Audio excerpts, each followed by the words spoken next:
नमस्कार, मैं हूं दिव्या और आप देख रहे हैं सिटी हलचल। खबर जरा हटकर हम आपको कराते हैं दिन भर की तमाम ताज़ा खबरों से रूबरू। और आइए अब नजर डालते हैं आज के मुख्य समाचारों पर।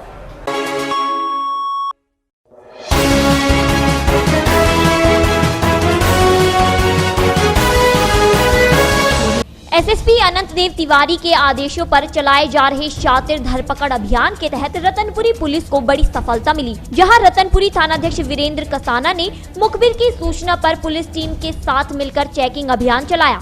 इस दौरान पुलिस ने एक कार को रोकने का इशारा किया, जहां कार सवार बदमाशों ने पुलिस पर फायरिंग कर दी और मौके से फरार हो गए। जहां कुछ दूरी पर बदमाश कार छोड़कर जंगलों में जा घुसे। इस दौरान पुलिस और बदमाशों के बीच घंटों मुठभेड़ हुई, जिसमें रतनपुरी थानाध्यक्ष वीरेंद्र कसाना की बुलेट प्रूफ जैकेट में गोली लगी, जिसमें वह बाल बाल बच गए। वहीं 20,000 का इनामी बदमाश गुलजार पुलिस की गोली लगने से घायल हो गया। वहीं उसके दो साथी अंधेरे का फायदा उठाते हुए फरार हो गए, जिनकी तलाश में पुलिस ने घंटों कॉम्बिंग की, लेकिन फरार बदमाशों का कोई सुराग नहीं लग सका। वहीं पुलिस ने घायल बदमाश को चिकित्सालय में भर्ती कराया। एसओ रतनपुरी को मुखबिर द्वारा सूचना मिली कि सटेरी नहर पुल पे कुछ बदमाश सेंट्रो कार से आ रहे हैं। मुखबिर की सूचना मिलने पर उन्होंने अपने फोर्स के साथ वहां पे चेकिंग लगवाई। चेकिंग लगवाने के दौरान एक सेंट्रो कार उधर से आई, जिसे रोकने का प्रयास किया गया। वो लोग अपनी कार लेके भागने लगे।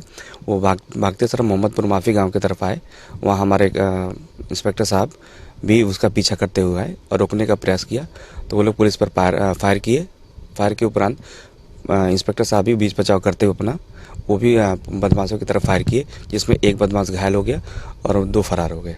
अभी तो उसके संदर्भ में हम लोग पूछताछ कर रहे हैं, तो कुछ मुकदमों का पता चला है, जिसमें कुछ लूट के मुकदमे हैं, कुछ चोरी के मुकदमे हैं, कुछ गोकसी के मुकदमे हैं। और जानकारी करने पर पता चला कि वो 20,000 का इनामी है। उसके मौके से कुल 2 साथी और फरार हो गए हैं और कोशिश की जाएगी कि हम लोग उसकी भी जल्द से जल्द गिरफ्तारी करें। बदमाश के कब्जे से एक 315 बोर का तमंचा, हमारे 5 खोखा कारतूस और 2 जिंदा कारतूस प्राप्त हुए हैं और एक गाड़ी भी मिली है। एक पुलिसकर्मी के उस पे बुलेट प्रूफ जैकेट पे एक गोली लगी है।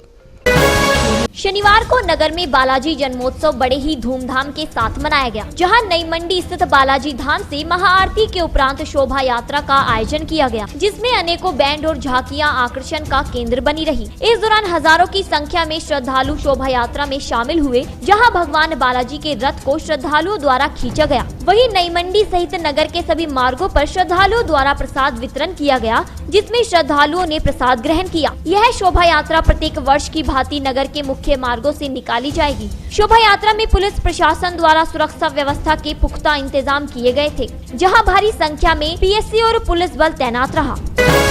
शनिवार को सैफी कॉलोनी सरवट स्थित एशिया पब्लिक स्कूल में वार्षिक परीक्षा फल वितरण समारोह का आयोजन किया गया, जहां स्कूल के सभी छात्र छात्राओं को परीक्षा फल वितरित किया गया। इस दौरान कक्षाओं में प्रथम, द्वितीय और तृतीय स्थान प्राप्त करने वाले छात्र छात्राओं को पुरस्कार और स्मृति चिन्ह भेंट कर सम्मानित किया गया। वही वर्ष में 100% उपस्थिति दर्ज कराने वाले 127 छात्र छात्राओं को अटेंडेंस अवार्ड भेंट कर सम्मानित किया गया। स्कूल में 100% उपस्थित रहने वाले शिक्षकों को भी पुरस्कार भेंट कर सम्मानित किया गया। इस दौरान स्कूल प्रबंधक गयूर जब्बार ने बच्चों के उज्जवल भविष्य की कामना की।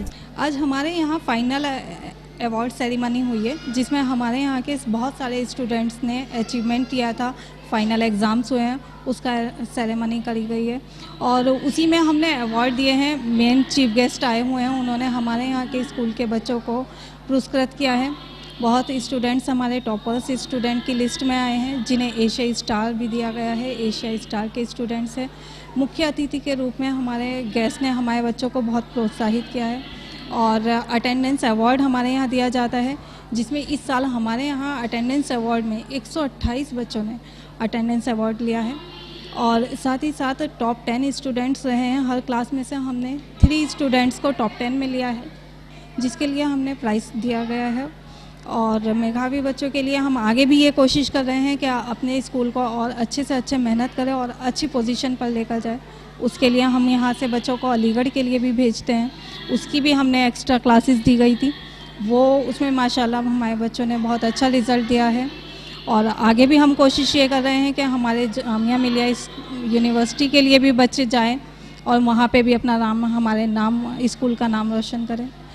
प्रोग्राम बहुत अच्छे से रहा है। वहाँ हमारे गार्जियंस ने भारी मात्रा में आए हैं और बच्चों को प्रोत्साहन दिया है।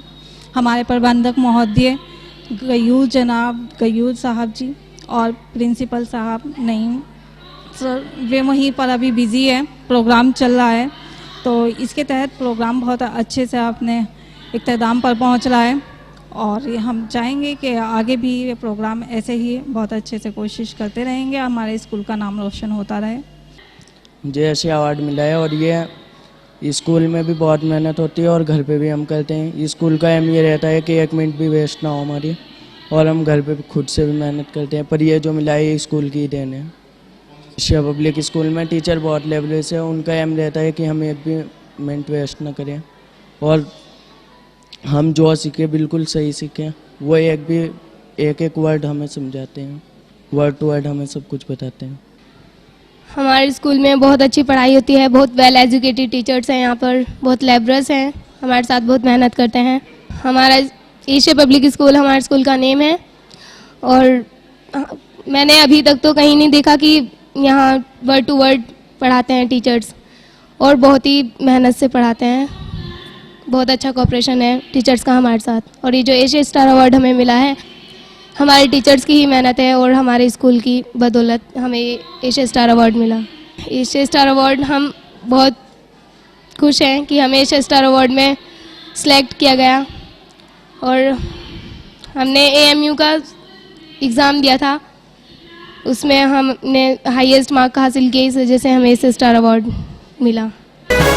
मुख्यमंत्री सामूहिक विवाह योजना के तहत उत्तर प्रदेश के जिले रामपुर में सामूहिक विवाह कार्यक्रम का आयोजन किया गया, जिसमें मुख्य अतिथि के रूप में प्रदेश के उप मुख्यमंत्री दिनेश शर्मा मौजूद रहे, जहां 66 जोड़ों का विवाह विधि विधान के साथ संपन्न कराया गया। इस दौरान कन्याओं को 20,000 रूपए और 10,000 रूपए के घरेलू सामग्री उपलब्ध कराई गयी। वहीं उप मुख्यमंत्री दिनेश शर्मा ने अपने संबोधन में प्रदेश की योजनाओं का बखान किया और शिक्षा व पर्यटन के क्षेत्र में विकास की बात कही। जो सूर्य उदय के बाद में जो शुभ संस्कार होते हैं शास्त्रों में, उससे बड़ा शुभ कार्य कहीं भी नहीं माना जाता। तो आज सुबह सुबह वैवाहिक बंधन में जो बंधने वाले लोग हैं वैवाहिक बंधन में बनेंगे, उसके बाद में भोजन आदि करके सब लोग निवृत्त होंगे। मेरी शुभकामनाएं हैं कि आपका जीवन उज्जवल हो, आपके जीवन की आने वाली कठिनाइयां उनसे आप मुक्त रहे। मेरी शुभकामनाएं आप सबके साथ हैं। सामूहिक मुख्यमंत्री सामूहिक विवाह की योजना है, उसके अंतर्गत हमने आज यहाँ पर सम्मिलित हुए। अभी हमारे जिला योजना की बैठक में रहे, वैसे भी है। उसके बाद अपने कार्यकर्ताओं से हम मिलेंगे, उनकी कठिनाइयों को जानेंगे और निश्चित रूप में हमारा रामपुर एक अव्वल शहर बने, इसके लिए हम सब संकल्प हैं। चूंकि आज प्रदेश के संदर्भ में विकास योजनाएं हमारी क्या चल रही हैं, इसके संदर्भ में आपकी जो प्रश्न वार्ता है उसको हमने आयोजित किया है और रामपुर में अच्छी तरीके से संचालन हो उसके लिए दिशा निर्देश दिए गए हैं।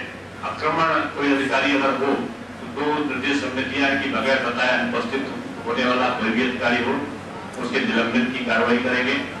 उन्होंने कुछ अधिकारियों को जिलाधिकारी ने कर रखा है, बाद में उसकी जानकारी देंगे।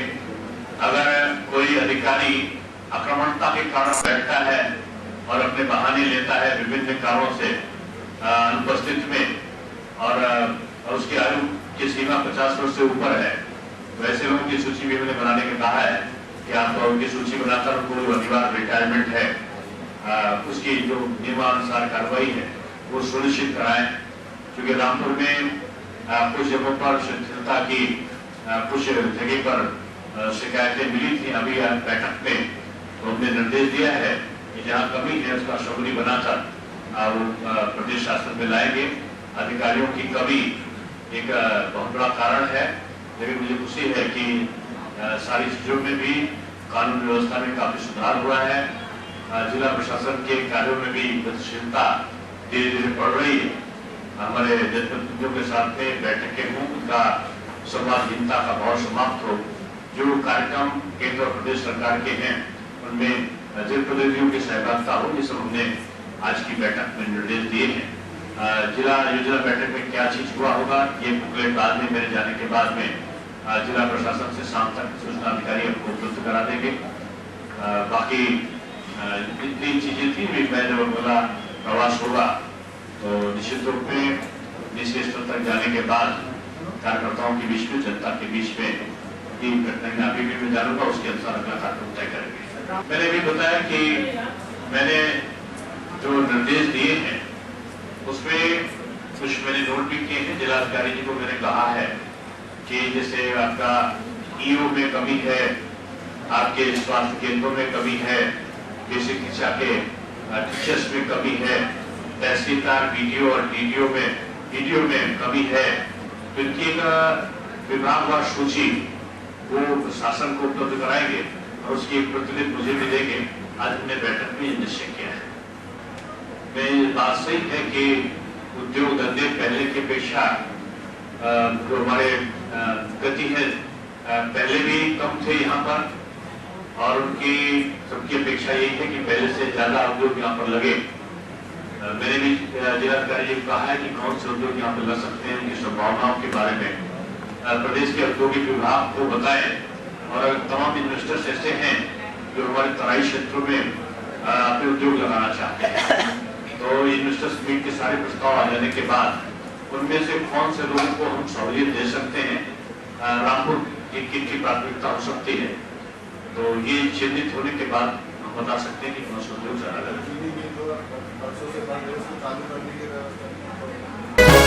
शनिवार को मेरठ रोड स्थित कमला नेहरू वाटिका में वाल्मीकि समाज की महत्वपूर्ण बैठक का आयोजन किया गया, जिसमें वाल्मीकि समाज की प्रमुख समाज सेवी और नेत्री कुल्लन देवी सहित समाज के गणमान्य लोग मौजूद रहे। इस दौरान सर्वोच्च न्यायालय द्वारा SC/ST एक्ट में किए गए बदलाव पर रोष व्यक्त किया गया, जिसको लेकर वाल्मीकि समाज 2 अप्रैल को एक विशाल जुलूस निकालेगा, जहाँ एक ज्ञापन जिला प्रशासन को सौंपा जाएगा। वहीं 2 अप्रैल को भारत बंद का ऐलान भी किया गया है, जिसमें वाल्मीकि समाज नगर के व्यापारियों से भारत बंद का समर्थन करने की अपील करेगा। ये आज हमने अपने वाल्मीकि समाज की एक मीटिंग बुलाई है, क्योंकि ये जो सर्वोच्च न्यायालय है, सुप्रीम कोर्ट है, इसमें हमारा एक SC/ST वो था एक कानून, जिसमें हमारे लोगों के साथ जो जाति होती थी, जो परेशानी होती थी, या जाति सूचक शब्द से हमें वो किया जाता था, तो वो धारा हटा दी इन लोगों ने, उसको मना कर दिया कि अब ये धारा नहीं लगेगी। इसलिए मैंने ये एक मीटिंग अपने समाज के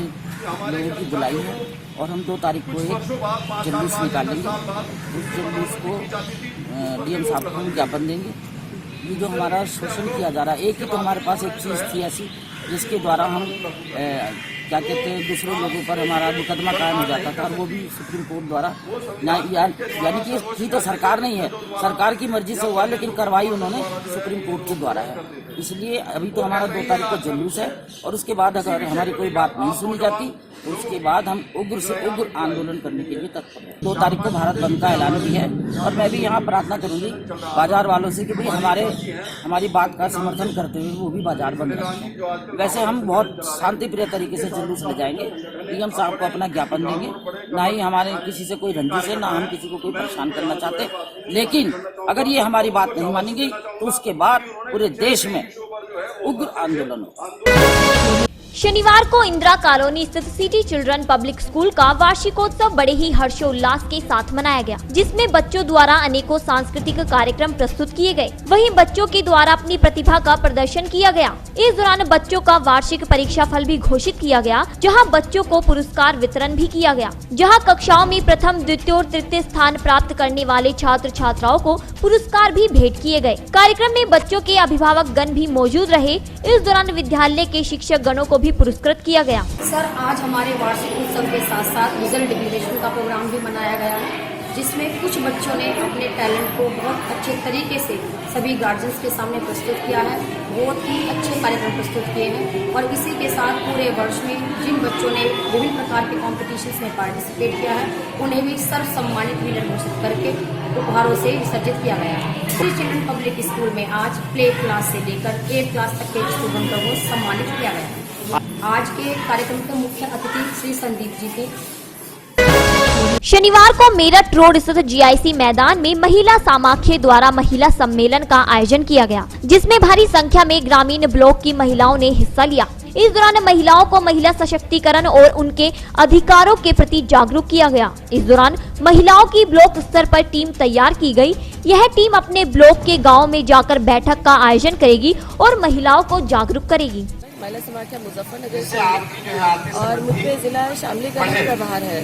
महिला समाख्या कार्यक्रम जो महिलाओं के सशक्तिकरण पर काम करता है और उनके उत्थान के लिए हमेशा उनके साथ तत्पर रहता है। आज इसी क्रम में हम लोगों ने एक महिला मेला का आयोजन किया हुआ है। इसके पहले हम लोगों ने एक जत्था का प्रोग्राम कर रखा था, जिसमें हमारा जो प्रोग्राम था मुजफ्फरनगर में अभी 4 ब्लॉकों में था और आगे हमारे जो बचे हुए 5 ब्लॉक हैं मुजफ्फरनगर के, उसमें भी हम लोग अपना कार्यक्रम शुरू कर रहे हैं। तो वहाँ के लिए हम लोगों ने एक जत्था का प्रोग्राम किया था, जिसमें हमारे 40 महिलाओं की निरीक्षण थी। उस हर ब्लॉक नए ब्लॉक में डेली वहाँ रोजाना सुबह शाम दिन दोपहर 5 मीटिंग में वहाँ बराबर 15 मीटिंग 20 मीटिंग लगातार उन्होंने की और रैली निकाली। और आज हमारे नए ब्लॉक से ये सहयोग है, जो सारी महिलाएं आई हैं इस प्रोग्राम में शामिल होने के लिए। इस तरीके से मेरा प्रोग्राम चल रहा है और नए ब्लॉक में अब हम लोग उसमें विस्तार कर रहे हैं। ये महिलाओं का प्रोग्राम है, महिला सशक्तिकरण को लेकर है और इन सभी महिलाओं के साथ हम लोग आगे बढ़ रहे हैं और 8 मार्च के उपलक्ष्य में ये कार्यक्रम बना रहे हैं। और आप सबको भी इसमें आमंत्रित किया और देश के सभी लोगों को मैंने आमंत्रित किया, अपने जिले के लोगों को, कि हमारे इस महिलाओं के प्रोग्राम में अपना सहयोग दें। प्रदेश सरकार ने 2013 के दंगों में हुए 161 मुकदमों को वापस लिए जाने का फैसला लिया है, जिसके विरोध में शनिवार को NAPM और जन कल्याण उपभोक्ता समिति के बैनर तले सैकड़ों महिलाओं ने कलेक्ट्रेट परिसर में धरना प्रदर्शन किया, जहां उन्होंने प्रदेश सरकार के फैसलों का विरोध किया। इस दौरान उन्होंने अपराधियों को सजा दिए जाने की मांग की और मृतकों के परिजनों को न्याय दिलाने की मांग की। आज हम ये धरना जो दे रहे हैं इसलिए दे रहे हैं कि 2013 में जो दंगे हुए थे उसमें जो दोषी हैं, जिनके खिलाफ चार्जशीट है, उसमें योगी सरकार ने अपनी पॉलिटिकल लीडरशिप को बचाने के लिए खास तौर पे मुकदमे वापसी लेने की एक दौर जारी किया है, जिसका हम NAPM और जन कल्याण उपभोक्ता समिति सख्त विरोध करते हैं। हमारा कहना है कि रूल ऑफ लॉ है देश में, संविधान है, न्यायिक प्रक्रिया से गुजारे बिना अगर गवर्नमेंट मुकदमे वापस लेने की प्रक्रिया शुरू करती है और कलेक्टरों से ये कहती है कि आप रिकमेंड करें, तो ये कानून के शासन का उल्लंघन है, अवहेलना है। 2013 का दंगा जो हुआ हमारे ज़िले में, बहुत सारे कैंप लगे जिसमें लड़कियों के साथ बलात्कार की घटनाएं हुई, दुराचार की घटनाएं हुई। वे झूठी थी या सच्ची थी? लोग मारे गए, उनके खिलाफ झूठी है या सच्ची? ये अदालतें तय करें। योगी गवर्नमेंट को किसने ये अधिकार दे दिया? स्टेट गवर्नमेंट को। ठीक है, उनका अधिकार है, लेकिन ये अधिकार तो जुडिशियल अधिकार है कि वो मुकदमे वापस ले। कोई बेगुनाह फंस रहा है तो 1-2 मुकदमे वापस ले ले, लेकिन लमसम में जो वो एक वर्गीय एक पक्ष को बचाने के लिए मुकदमा वापसी की बात कर रहे हैं, हम आज NAPM और जन कल्याण उपभोक्ता समिति उसका सख्ती से विरोध करती है। और आज जो दिल्ली से भी हमारे साथी आए हुए हैं, फैसल आए हुए हैं, यूसुफ पठान आए हुए हैं और आए हुए हैं, इन तमाम का हम पूरे देश में जनमत बनाएंगे और इसका विरोध करेंगे। और national alliance of people's movement इसका सख्त विरोध करती है। और ये जो धरने में बैठी महिलाएं हैं, ये डिफरेंट एरिया से आई हैं, ये भी इस बात का विरोध करती हैं कि अपराधियों को सजा मिलनी चाहिए या अदालत उन्हें छोड़े। स्टेट को कोई ये राइट नहीं बनता कि वो रूल ऑफ लॉ के अगेंस्ट मुकदमे वापस लेने की प्रक्रिया शासन पे दबाव डाल के प्रशासन पे वापस ले। हम इसका विरोध करते हैं, इसीलिए आज हम यहाँ बैठे। इसलिए बोला तुमको जो कार्ड पर तुम्हें काम मिलेगा, जो कार्ड पर काम मिलेगा, तुम्हें 175 रुपये मिलेगा और गाँव में तुम्हें काम मिलेगा। तुम गरीब जनता हो जैसा राशन कार्ड बनेंगे। कस्बा चरथावल के गांव अमीगढ़ स्थित कस्तूरबा गांधी आवासीय बालिका विद्यालय का वार्षिकोत्सव बड़े ही धूमधाम के साथ मनाया गया, जिसमें मुख्य अतिथि के रूप में चरथावल थानाध्यक्ष GC शर्मा मौजूद रहे, जिन्होंने कार्यक्रम का शुभारंभ दीप प्रज्वलन कर किया। इस दौरान छात्राओं ने अनेकों सांस्कृतिक कार्यक्रम प्रस्तुत किए, जिन्हें सभी ने खूब सराहा। वहीं स्कूल स्टाफ द्वारा मुख्य अतिथियों को सम्मानित भी किया गया। इस दौरान सभी ने छात्राओं के उज्जवल भविष्य की कामना की। शनिवार को उत्तर प्रदेश के जिले लखीमपुर खीरी में बालाजी जन्मोत्सव के अवसर पर शोभा यात्रा और पदयात्रा का आयोजन किया गया, जिसमें भारी संख्या में श्रद्धालु शामिल हुए। यह शोभा यात्रा गुलरी परवा स्थित हनुमान मंदिर पर संपन्न हुई, जहां श्रद्धालुओं ने भगवान बालाजी के दर्शन किए और सुख समृद्धि की कामना की। और आज के अंक में बस इतना ही। कल फिर से हाजिर होते हैं कुछ और नई ताज़ा खबरों के साथ। तब तक देखते रहिए सिटी हलचल, खबर जरा हटकर।